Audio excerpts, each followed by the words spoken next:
How about this morning so far, huh? Pretty cool, right?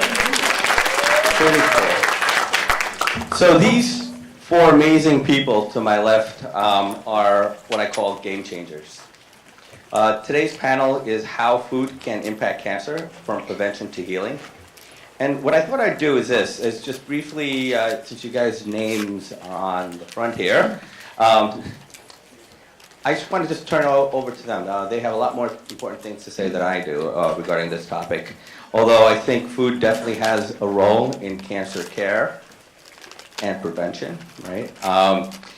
So Jonathan, why don't you just spend a minute or two, and I'm just going to go down the line, so you can kind of introduce yourself to the crowd and talk about, explain who you are and why you believe food is medicine. Absolutely. Hello, my name is Jonathan Forgash. I am the founder and chef of Servana. And even though I'm a chef and it's supposed to be all about the food, is that better? And it's all about the food, I find it's more about how to think about how you cook for people or how you help people think about how best to cook for themselves or their loved ones if they're the caregiver. So I talk about food with emotional content. And what that is food, nutrients, calories are important, but the kind of food to feed to someone who might be appetite impaired, whether it's from diagnosis, treatment, stress, whatever they're going through, food with emotional content is the experience, the stories, the memories, the cultural background behind the food. A bowl of spinach or a smoothie with avocado might be good for you. But if your appetite is gone, if you're going through illness, treatment, or recovery, maybe a bowl of your grandmother's chicken soup, your grandfather's Hungarian goulash, whatever it is, might bring a smile to your face. And that's the kind of cooking that will get your clients to the table and eat when they haven't been. That's what I do, and that's what I believe. Thanks. Dr. Gany, would you share a little bit of your story here? Morning, everybody.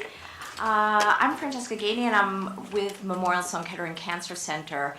And we have a program called Food to Overcome Outcomes Disparities, which we started because we were finding that a lot of the patients that we were seeing in safety net hospitals around New York City and also at Memorial were food insecure. So even though they were undergoing treatment, they didn't have enough money to get food on their table for themselves or their families during their treatment.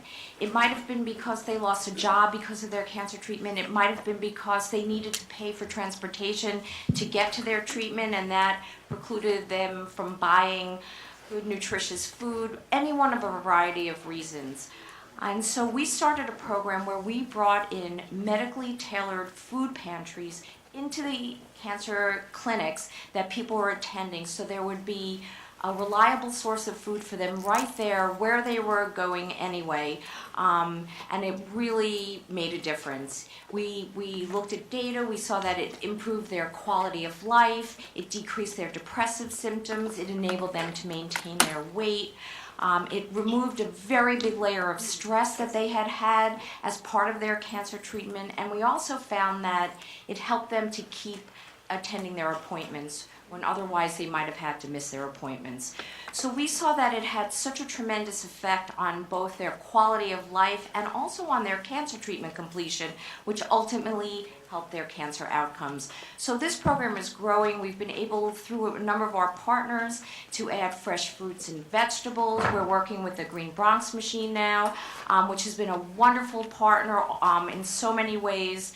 And we're really seeing the need for the program expand and the program expand as well. We've introduced a voucher system in addition to the pantry, home grocery deliveries, and it's a growing program because there's so much need out there. And I also want to introduce actually the folks from our team who are here. Julia Ramirez, who runs the whole program, who is awesome, if you could give a wave. Luke Palantonio, who's also amazing and runs so many of the pantries, and Irina Melnick, indispensable for the program. So thank you, and thank to all of our patients for letting us in this way.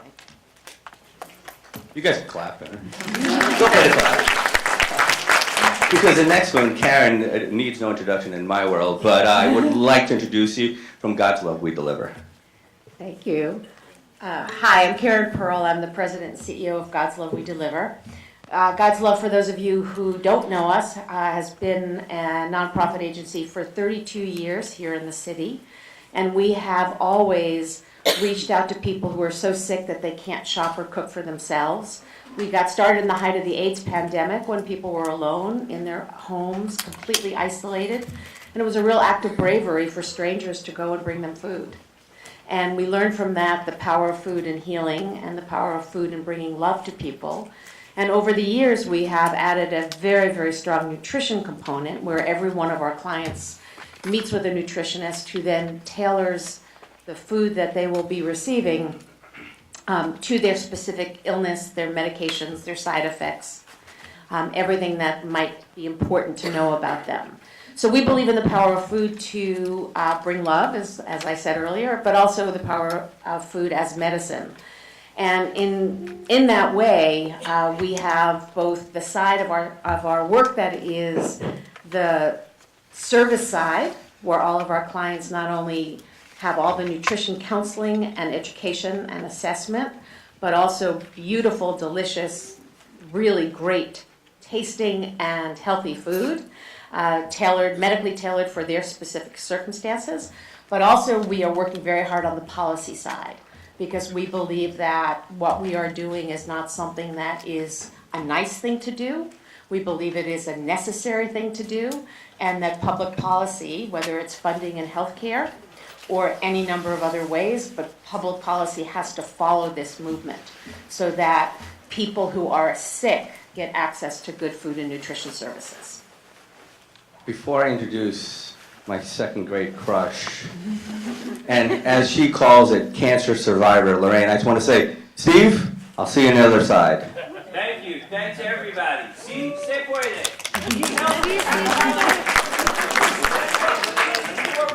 Okay, Steve, thanks, buddy. Once you give him a mic, you give him a platform, right? So one of the things I wanted to do with this whole day is oftentimes when we are speaking amongst ourselves in the food world, from a doctor, nutrition, hospital, chef, restaurateur world, what we often leave off the table or don't invite them to the table is the patient. And ultimately, I wake up every day to help people find their way home, find their way home, I call it, through food. And Loraine is a cancer survivor. Loraine, I'm just going to take it over because I think her story is so powerful. So I'm just going to say, Loraine, take it away. He's gonna make me cry for 1 second. Hi, everybody. Hi. My name's Loraine. I'm a cancer survivor.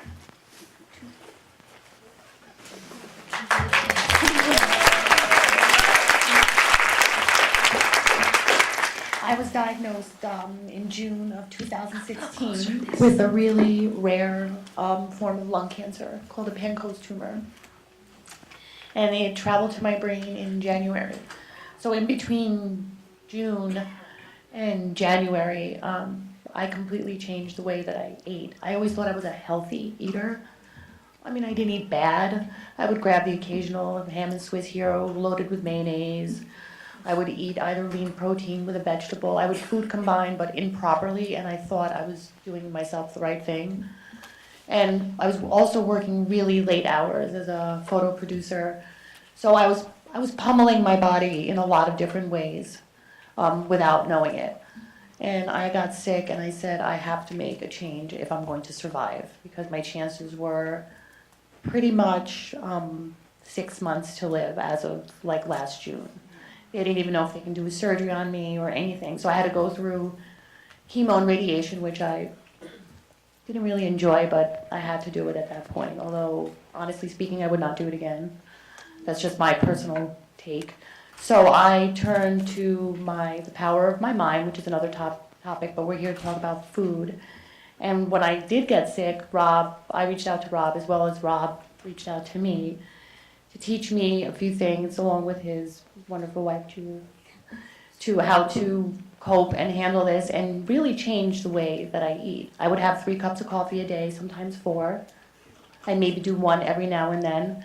And earlier what Jonathan said, to make yourself happy. And I found that the foods that I was eating were, I cut out meat almost, I would say about 90%. I don't eat any chicken, I don't eat poultry at all. I don't eat any shrimp, or very rarely I'll have a little piece of wild salmon. I will have some grass-fed beef, but super, super rare. So most of what I eat now is based on plants and vegetables, fresh fruits, nothing out of a can, nothing processed, nothing out of a jar. I had to fight for my life, and I had to fight for it with a healthy mind and a healthy body. And I was not going to have a healthy body if I did not have a healthy, I was not going to have a healthy mind if I did not have a healthy body. So that really has helped me to overcome so many different obstacles that I still have to deal with and struggle. After my brain diagnosis in January, I had brain surgery in February, I had gamma knife in March, I had a stroke in April, I had another growth. It's not funny, but it kind of is in a way for me. I have to laugh about it somehow. I had another growth in my mediastinum in May, which they've told me that I might not even make that past July if my immune therapy and foods that I've been doing wasn't working. So now I strictly rely on what I eat and my immune therapy that I do every 3 weeks. But mainly I'm really, even now, I would say a year and a half into it, I'm even more aware of how much the foods have helped me. I've read, I've studied, I still do every single day. I pay attention and I read something that is going to help my body. When I was first diagnosed, I got very confused and really scared. Should I go macrobiotic? Oh my God, should I not eat an apple? Well, that has sugar, this has sugar. I mean, I was almost going crazy at one point. Your mind was getting like discombobulated. Should I have this green tea? Should I? You go nuts. And then I made myself a plan, and I found what worked for me and what made me feel better. And along this process, I've learned a lot, and I've also made it a goal for myself to help other people. Whether you have cancer or not, that's not, aside just from being sick, it's really about feeling good. And I know for a fact that in my soul and my heart that I would not be sitting here today if it wasn't for the foods that I eat. So,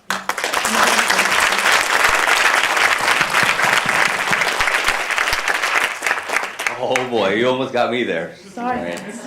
All right, Jonathan, before I start doing my thing here, Jonathan, you mentioned something, and I think Loraine touched upon it. You encourage clients with cancer to focus on food with an emotional content, which Loraine, just said it right. What does this mean to you, and what does this mean to the concept that you do with your clients? So what Loraine just said was really important. I find that my clients who do the best and are the strongest are the ones that aren't the victims following the lead of the doctor, the nutritionist, the hospital.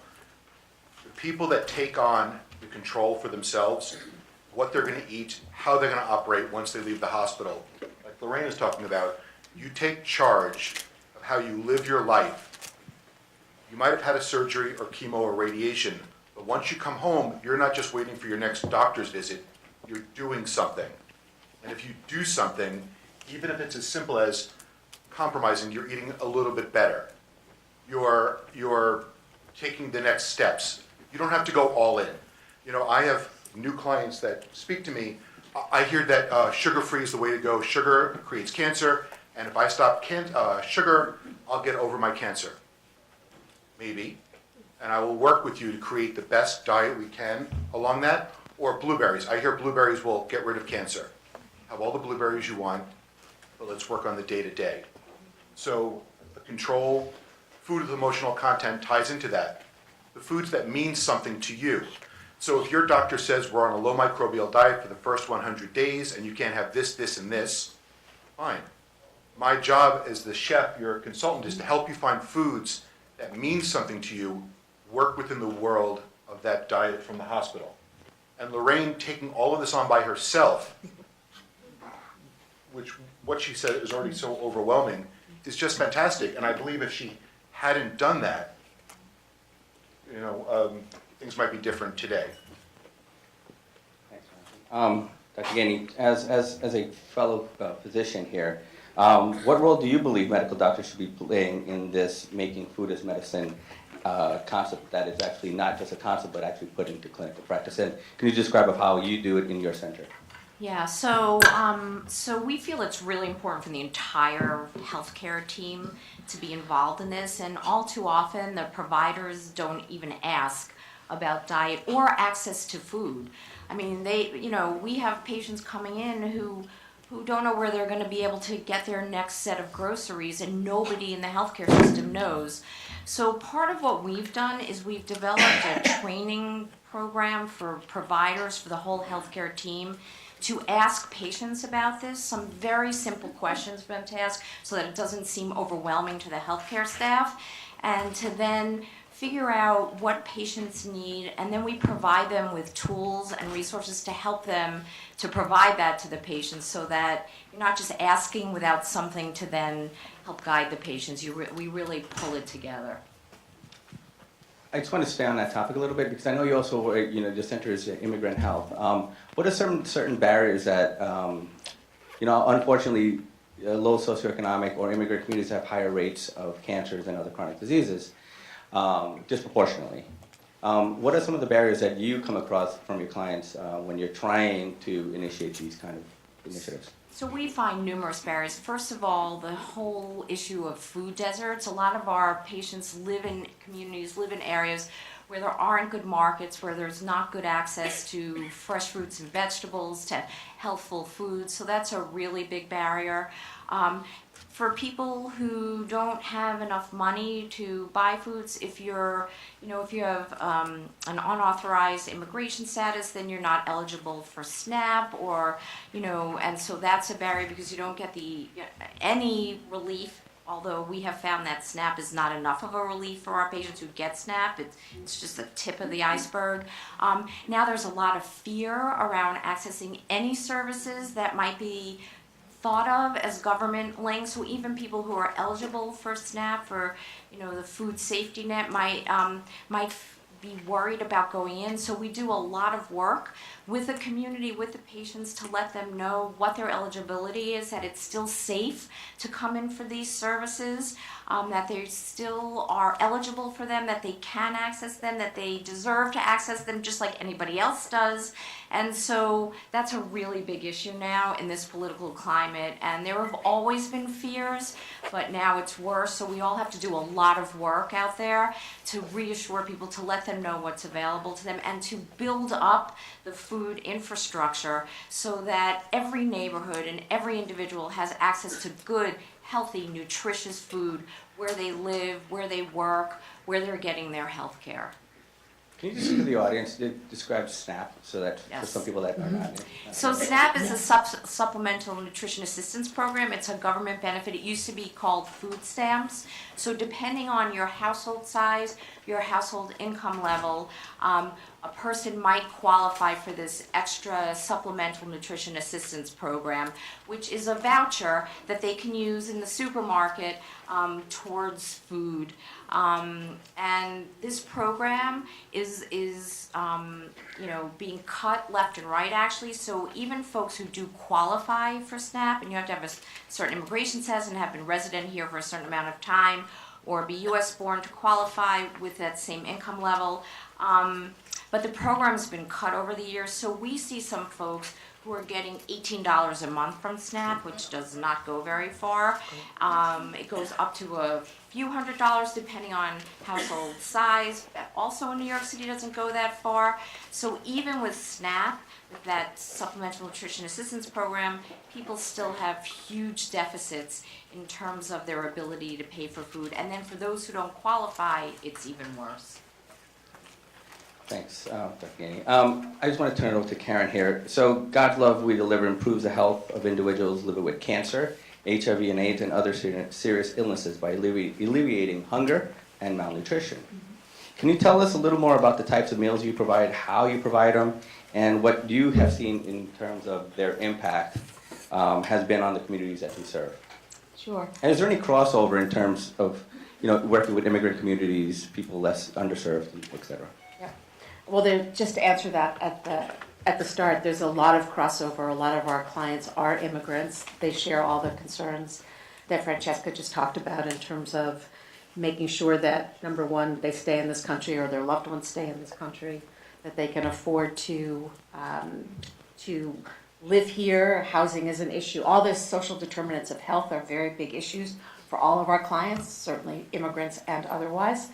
What is true for our clients, even though many of them do qualify for SNAP, they can't really take advantage of it because they are so sick that they can't go out to the local supermarket or to the green market or any of the other food resources. So they count on God's love for all or almost all of their nutrition. So what do? All of our clients, I said earlier, meet with a nutritionist to have the assessment about what it is that they need for their particular illness. We serve people with over 200 different diagnoses. So it varies, and most of our clients, more than 80%, live with more than one diagnosis. So they have cancer and diabetes, or they have HIV and heart disease, and obviously our nutritionists are skills in figuring out the right diet for the complexity of people's lives. And then we medically tailor the meals that people get. So two people, even if they have the same diagnosis, might get different meals. And why might that be? It might be because of their secondary diagnosis. It might be that one person has trouble with chewing and swallowing and the other one doesn't. So all of our meals are medically tailored. They all have a lean protein, a lot of vegetables, a small amount of grains or carbohydrates or that third component, and then there's a soup and there's a dessert. The meals are home delivered. They're cooked in our own kitchen from scratch. We rely on the really big hearts and wonderful hands of 10,000 volunteers a year to get it done, along with our professional chefs. And they get delivered to people's homes twice a week or once a week, depending upon client preference. So multiple meals get delivered for multiple days. And then we have all of the modifications. So all of our meals can be either minced or pureed. We have a soft diet between our regular food and then when you might need minced and pureed for people who need that. And then we have modifications. So people, for instance, who are undergoing chemotherapy and might have some trouble with digestion because they just are kind of nauseous a lot and just don't feel well, that we will take the acid out of the meals so they won't get anything that makes that even harder. And so we have a large variety of modifications we can make to make sure that the food that we send and deliver to your home is actually the food that the person wants to eat, right? So that we maximize or optimize the chances that people will eat the meals, get the calories, the nutrients, the vitamins, everything that they need from a nutrition perspective. And how do we know it works? We know because we ask our clients. We survey them. We want to know, is life getting better for you, right? So we get wonderful statistics. 90% of our clients say things like, I'm eating more than I ever ate. I'm stronger than I was. 75% say, I've learned so much about nutrition, I can handle it better after I'm well enough to cook again for myself. So we ask lots of questions, and we really try to make sure that what we are providing for people is actually meeting their needs as they go through whatever treatment they're in. And hopefully, particularly for those people on our program with cancer, so many of them actually do get better today, which is wonderful. But as they go through either the process of treatment to health, or unfortunately, as they go through the end of their life. All right, I just want to talk to you a little bit about this.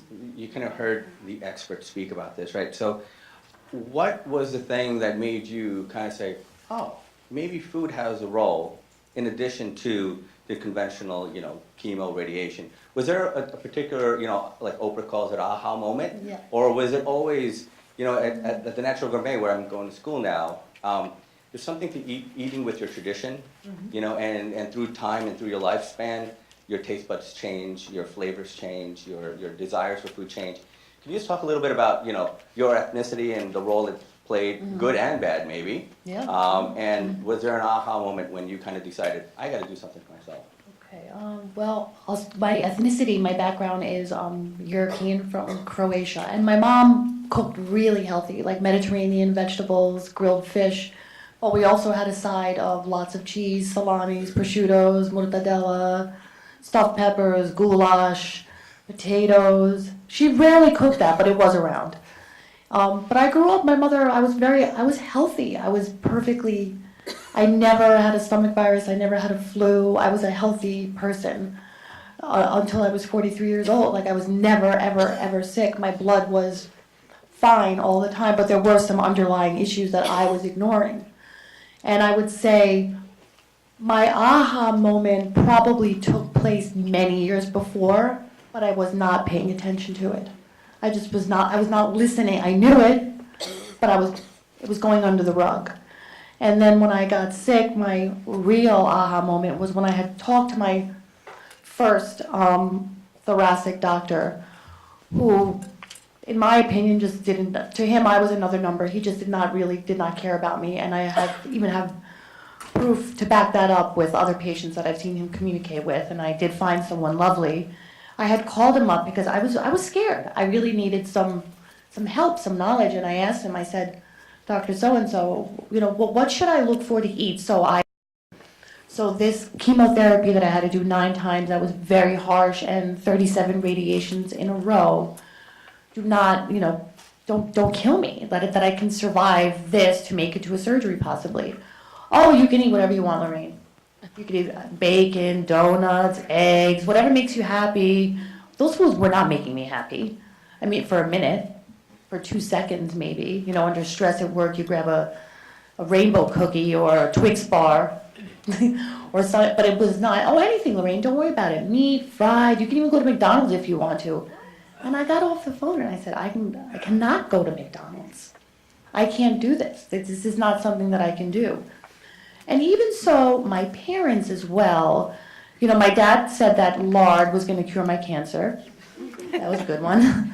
And my mother told me that she's going to cook me a lot of hearty, home-cooked, those like heavy-duty meals because I needed to keep my weight up. I had always been thin. And I said, no, Mom, I love you. I know you care about me very much. You want me to live, but this tactic is not going to work.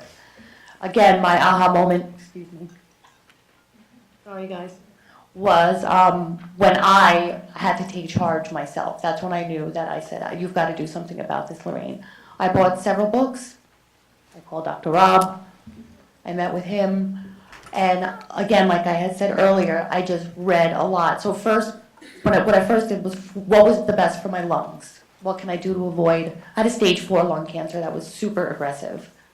And to this day, my last, I'll get to that afterwards. So I researched what was the best thing for my lungs, what was the best thing for my immune system, what should I not eat so much of it. Some of it was not so much spinach because it contains oxalates, which can poison my blood. There was moringa seeds that I read about that are really good to stop the spread of lung cancer, black cumin seed oil. How should I take this? I made fresh aloe vera juice squeezes. I mean, this was so much work on my part. Like, I had a job, so I was still working a little bit, and then I had to stop working for a while. And then I had the job of cancer, and then I had the job of surviving it, and then I had the job of dealing with my brain and mind to handle all this. So I had like 5 jobs at one time to keep myself healthy. And I did it. To this day, I have no cancer anywhere in my body, in my lungs, like not one node, like nothing. It did spread to my brain. My brain is completely clear. I mean, I have to go for PET scans every 3 months and for all those tests, but it's not in my spleen, it's not in my bladder, it's not in my bones. It's nowhere, and I still continue. So now it goes to my brain in January, so I'm like, oh man, now what do I have to do for my brain cancer? So I have 2 of them, so I researched more of what you have to do for the brain, so it's a lot of garlic and rosemary that you make sort of like paste out of, and you crush it with hot habaneros, which tastes terrible, but and ginger. But I I have to say, I enjoy these foods now. I used to love eating Italian sausage and pepper hero. That was my favorite thing ever. I don't think I can eat sausage ever again. I really, and I thought I would never say that, but I just don't think that I can. I look at it and it's not that, I don't find it gross, like wonderful if people can eat it, that's great, but it just does not make me feel good. I need to feel good in order to battle what I have to battle. And so therefore I cook a lot. I cook a lot of my own foods. I read a lot of recipes. I have a little daily routine that I do every day that I really, really stick to. And it's a super, super, super discipline involved. But I feel good about it. It's not, for me, it's not a, what's the word I'm looking for? It's not a burden, because your life shouldn't be a burden. It's a precious gift that someone gives you that could be taken away in 2 seconds, and while you're still alive, why not feel good doing it, sick or not? I just think it's important for people, and especially even for women to feel good about themselves, and men and families and people. So food is very important.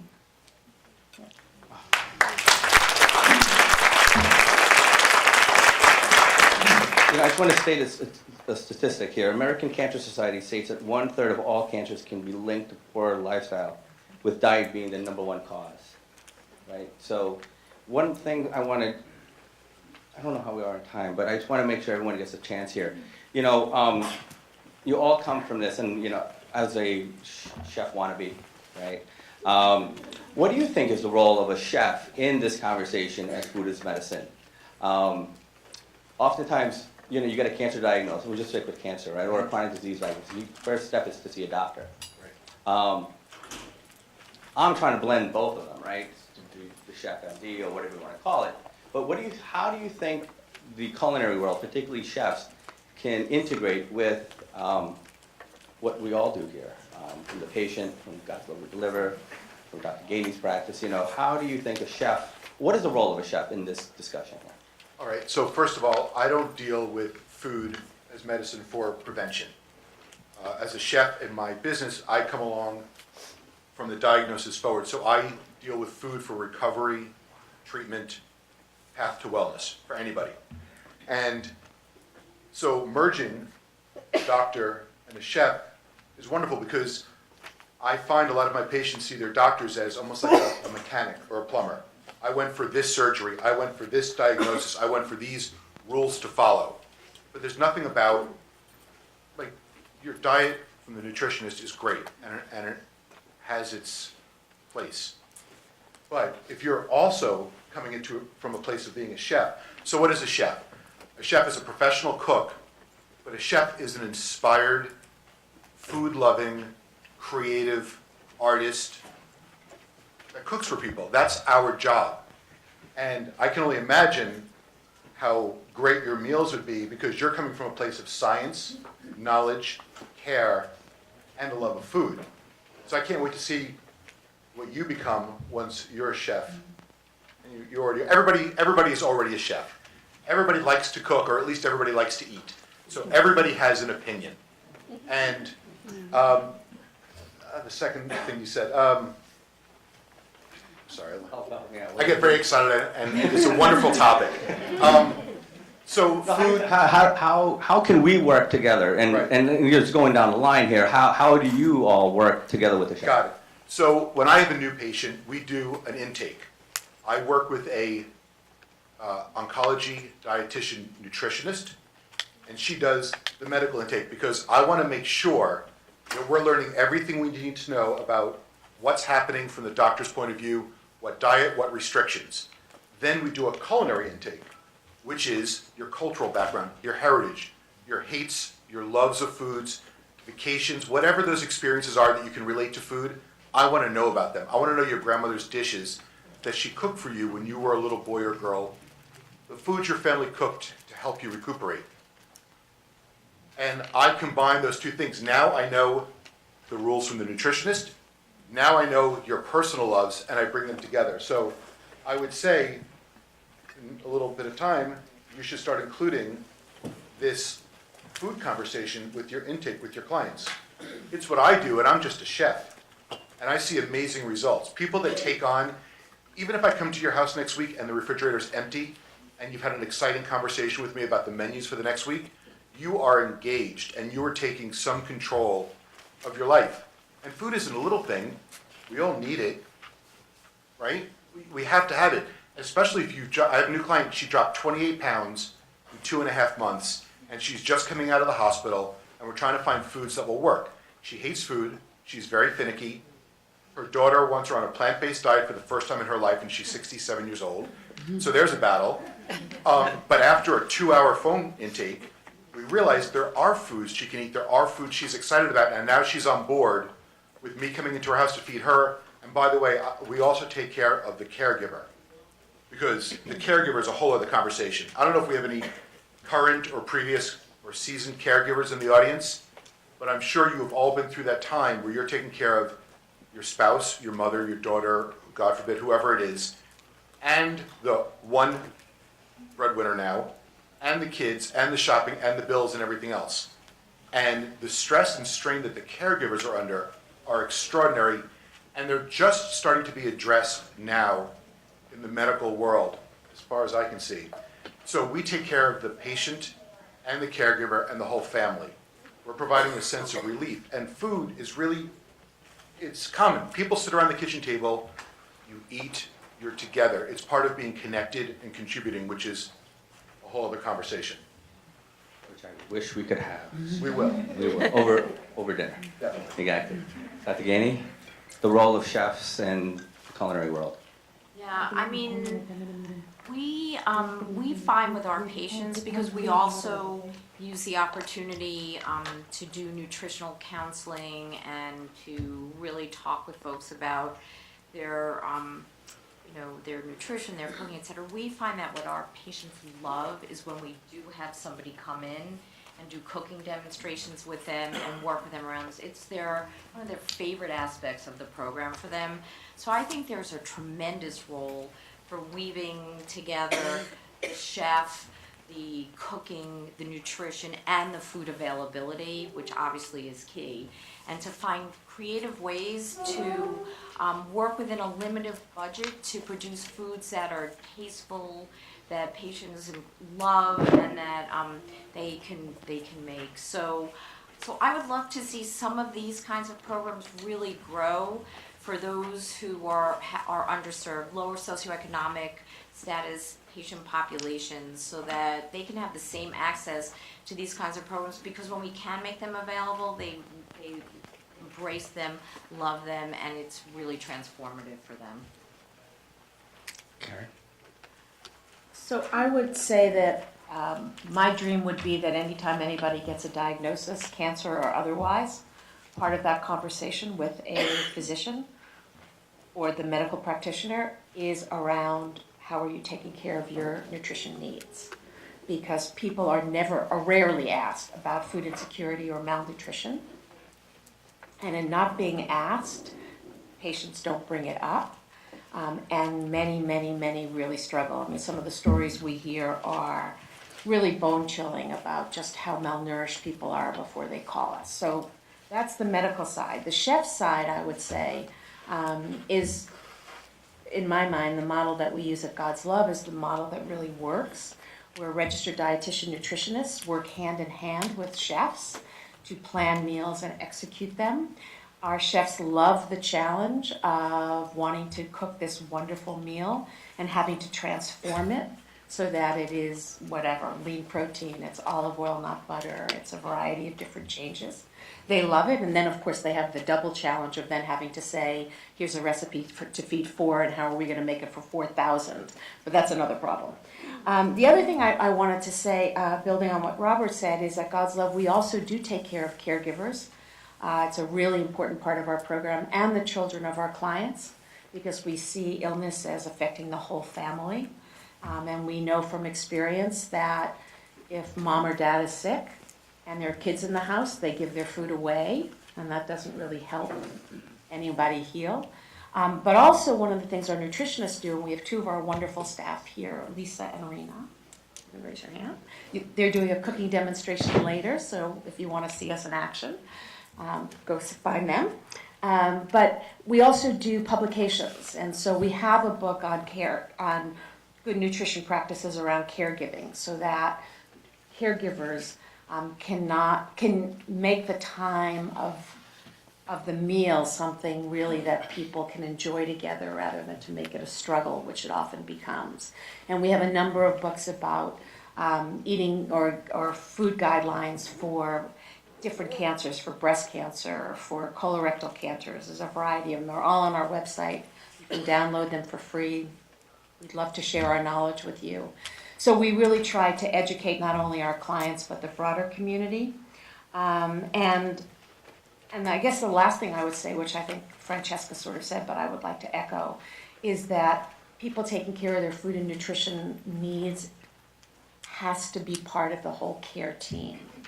The physicians, the dietitians, the patient, and everybody else, so that we make sure that people get connected to the programs that exist if they can't take care of their own needs. And if they are taking care of their own needs, they get educated and do that really well. So I think what you heard this morning and what you continue to hear from each of these organizations is no one can do it alone, right? There's always a team. And I just want to, because I'm the moderator, I have the power to do this. So at our clinic, right, our fresh medicine clinic, every single patient sees a doctor, a nutritionist, and a health coach. You walk away with a health coach too. I can't do it alone.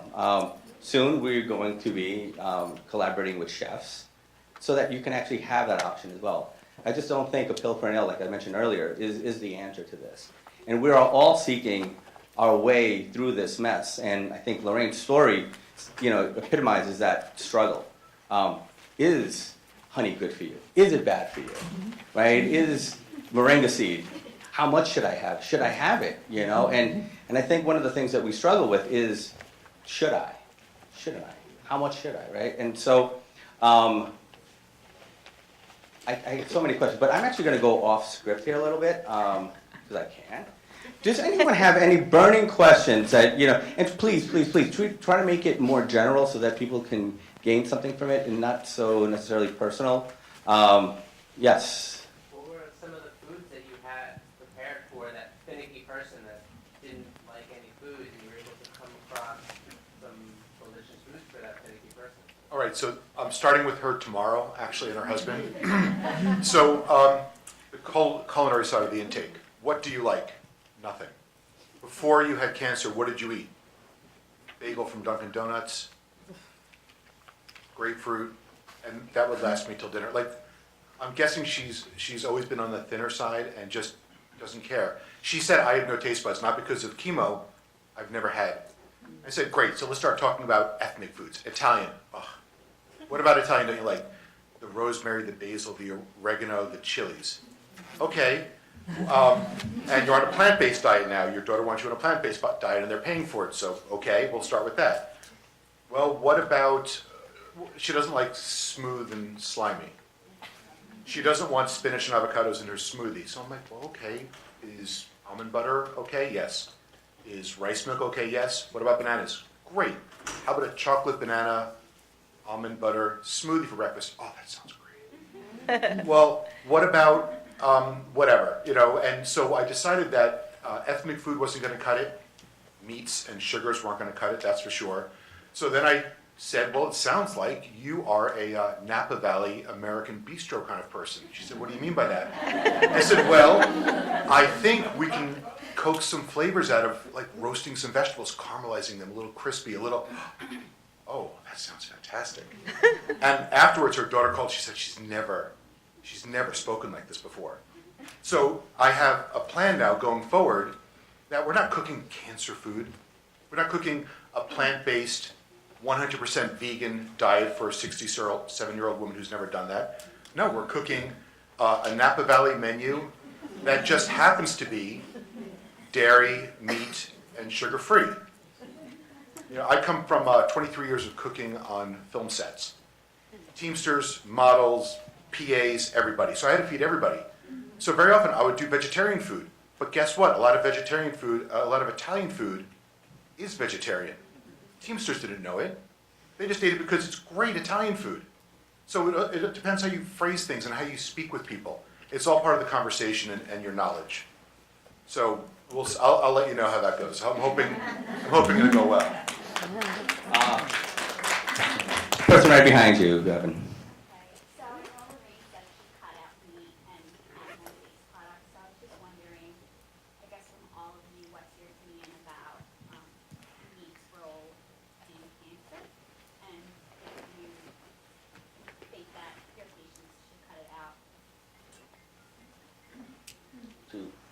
We got Lorraine's. We on Okay. that already. Well, I cut out, I'll tell you the meat that I do eat. And my intention here was to come here very, very honestly and openly because my goal is to help any single human being that is either sick or not to get healthier and feel better about themselves. The only meat that I do eat today is grass-fed lamb or liver.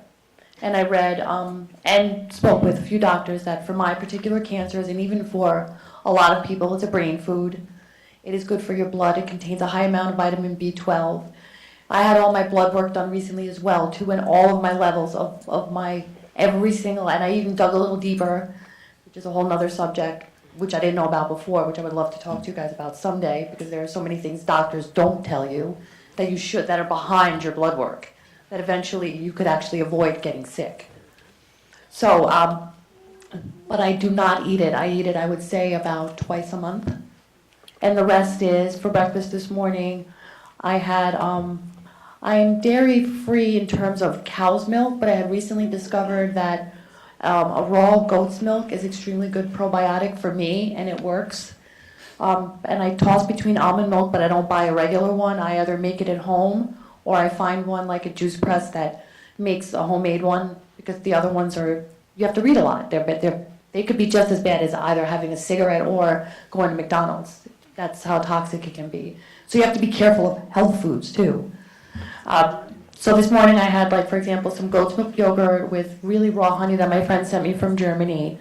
And I topped it with cacao, spirulina, a sliced banana, and I put a lot of cinnamon on it, which is really good for inflammation, which your body has to, which anybody really needs to fight off inflammation. Do I personally think that eating too much meat is dangerous? I would say yes, I do. Especially in recent times, the way the cows are fed, the way the animals are treated, it's inhumane what their bodies are pumped with. So what they're eating is essentially what you're eating. So they're eating GMO corn, you're eating GMO corn. I even spoke to a farmer that has a house upstate, and he has this beautiful, beautiful cornfield. It's massive and lush and everything. And I didn't know this before, but it had like a little number on it. And I said, oh, what does that number stand for? He's like, oh, that's our GMO number. I said, your corn is GMO? And they have cows that serve milk all across New York State and I believe New Jersey and Pennsylvania. So I don't think that meat. I think finding out where your meat is coming from is extremely important. And even if it takes an extra 15, 20 minutes of your time to find out where exactly it's coming from, it's definitely worth it. But I definitely think that foods that are plants and vegetables and even good beans, you also have to find out where your brown rice comes from. That could be arsenic. So, but I believe I feel better with greens, juices, smoothies, all natural sugars, and really nothing that contains any preservatives. I hope that helped.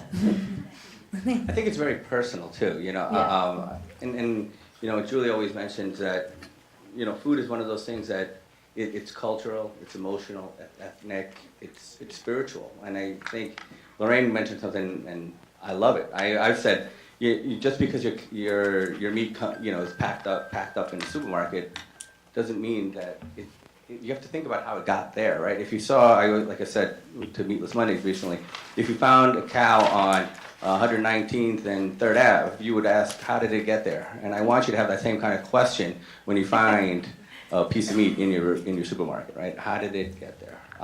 Karen, what do you guys do? Because I know this is, you know, I have this belief that we should have a plant slant, you know, eat more plants and beans and greens.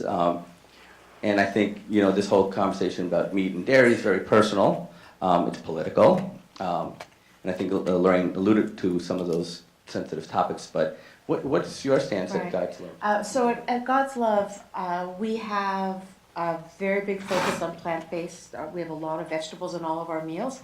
We also have lean proteins that are a combination of plant-based proteins as well as animal-based proteins. We allow, part of the medically tailoring of the meals that we do has to do with the conversation between the registered dietitian nutritionist and the client about what they want. So some of our clients have an all-vegetarian menu. That's partly for their health, that's partly out of their choice.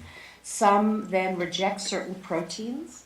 So they may not want, like you said, you never eat chicken, so they may not want chicken, so they won't get chicken. They may not want fish, so they won't have fish. So we try to work with the client, because again, our goal is to get them the right nutrition for their circumstances. And a lot of that has to do with their diagnosis, their medications, all of their lab work, all of that, as well as preference. So we work with our clients to get them what they want. Francesca? So, so we don't prescribe anything in particular. We also have the nutritionist, or, we provide the information and patients can make their own choices. But one thing that I just feel like I must say is that, I agree that know where your food comes from and, additives, etc. But our patients have very limited financial means, and when they try to eat organic, which they believe is best, and they go to this, they cannot afford it. And then they have no food or very little food. So it is a very big issue, and especially because we're touting all of this for good reason, and then people want to eat the healthiest diet possible, especially when they're ill. And then they can't. And so we really all need to do something to fix that, the availability of good, healthful, nutritious, and organic foods in the neighborhoods that a lot of our patients live. It's a big issue, and there is such a disparity. So. Totally agree. Yes, so important. And that's part of the reason why we wanted everyone to come to the table, right? Because you can only bring it so far without really policy, government, media also. I think I often get asked by social influencers on Instagram, would I see them because they can blog about me or they can post something on me? I say, come and see me, right? Because I want to have this, to get the message out. I think what we've learned today from this incredible panel, can I get a round of applause for them first?